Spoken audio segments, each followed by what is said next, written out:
Orange, not only a color, in fact, orange, or Citrus sinensis, is a fruit. This hardy Hesperidium originated in Southeast Asia and has since become a worldwide favorite, loved especially for its juice.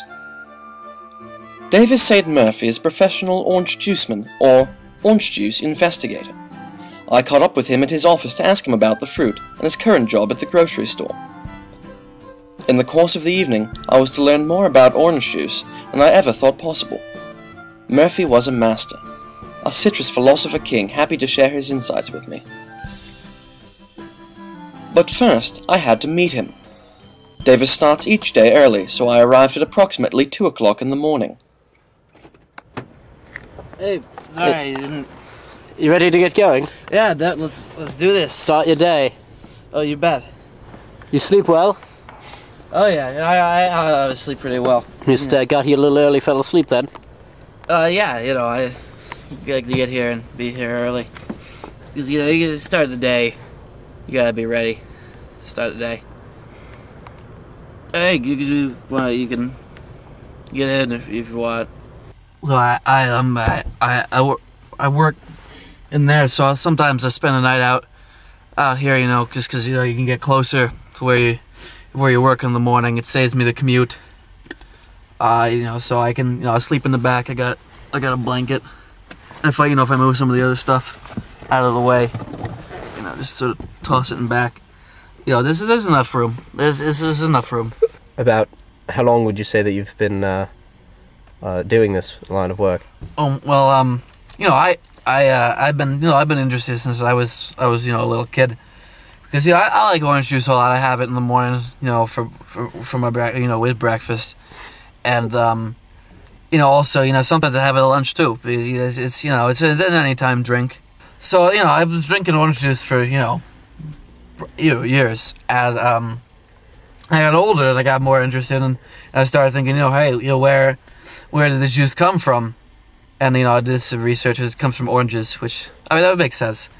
And but turns out oranges only grow certain places. You got to find that out. And I sort of got more and more interested until I just sort of kind of took over. And what else could I do? The job almost found the man. Exactly, the man didn't find exactly. The job. We were drawn to each other. I like to say. All right. Well, would you like to show us where you work? Oh yeah, it's right there. Oh great. Well, let's go in and see you. Yeah, come on. I'll show you my space. Okay. As St. Murphy stepped out of his car, he seemed to be mentally preparing for the task ahead. As I would soon find out, being an orange juice investigator is an enormously demanding task. Luckily, he secured a parking spot close to the store, an expert indeed. As Davis St. Murphy glided by, I realized he was just another man going to work. So these are clementides. These are the ones they use to make the juice. Those are in a different section, I think. So you can tell these are because they're smaller. So we're headed to the juice section now, and I always wonder every day if they're gonna if they moved it this time, because they moved it once about 7-8 years ago. I mean, it wasn't a lot, it was just sort of down the road, but every day I'm like, I think they're gonna do it this time. Yeah, it's still there. So this is where, sort of my zone here. As you can see, you got all the different kinds of orange juice. You got them in the small containers or the big ones. They got white, orange. They look orange, but they're clear, and the juice is orange inside them. Davis continued. He sure could spin a yarn. A natural storyteller, I was entranced by the seemingly endless supply of orange juice information Murphy displayed. Soon after our arrival, a customer approached. At St. Murphy's request, I backed away to witness his expertise in action.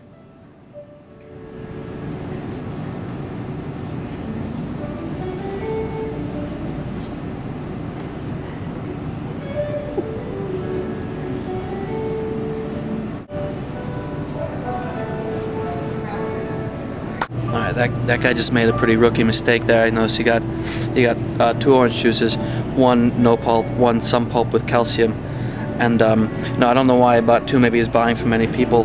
But you know, if they could have shared one of these big ones, they could have knocked 15-20% off of his total purchase price. If he talked to me, it would have would have really helped him out. So. But he didn't talk to you, did he? No, and that's it's a shame because I could really I know what I'm talking about. Is that a recurring problem? Would you say? Yeah, well I think some people aren't familiar with what I do. And it's they don't really talk about this in school. I think this documentary will really help the profession get some of the respect it deserves. Are there other orange juicemen, investigators? Yeah, there's at least 3, because we had a convention last year. One of them I know couldn't make it. Soon his shift was over. As Murphy walked to the men's room to wash up, I couldn't help but agree. I do hope this documentary helps his fellow orange juicemen, wherever they may be. It seemed our time was running out. Though we had worked for many hours, Murphy was eager to share his thoughts. I've been here since probably about 2 in the morning, and I gotta clean up because it's been a long day. But I don't want to take all the time to go and get a shower somewhere. I really want to make sure I'm there as much as possible. So sweet. And let me know if you see a manager or something come in, because they don't like when I do that. Because do they not respect you in the store? Well, to tell you what it is that it's because I'm there and I'm saving people money. And these people lose their orange juice or something, they want to come get more. I help them find the old juice. And the managers they just want to unload the product. I help them buy the cheaper orange juice because it's it's just as good most of the time. Some of them's not, but some of them are, and I know the ones that are good. And so they don't want to lose any money because I'm here doing my job. So I kind of work below the radar here. Yeah, seems to be working pretty well though. Oh yeah, it's pays the bills. Well, it doesn't really pay the bills, but it's a passion. Do you have another job? How do you pay the bills? Well, the thing about the way I work here so much, I don't actually have an apartment anymore because I just it wasn't necessary. It saves. So would you say that it was a successful evening for you? Oh yeah, the whole day was really it was a good one. No one stopped asking the questions today, which it happens. But how many questions would you say you get a day?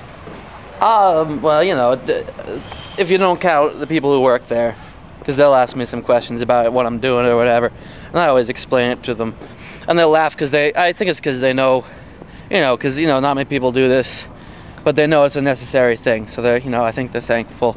The people, and then some other people come up and they'll say, could you move or things like that, because I stand in front of one of the orange juice things, but I always make sure I stand in front of the one that has the least useful product for that person. We had reached the end of our journey. As Davis St.Murphy stepped into his car, he assured me that, if he moved bottles around and folded in half, he could sleep in the back seat. I thanked him for his time. All in all, what can I say about time with Davis St.Murphy? He opened my eyes, cured me of scurvy, and made me the happiest I've ever been in a grocery store between the hours of 2 and 10 in the morning.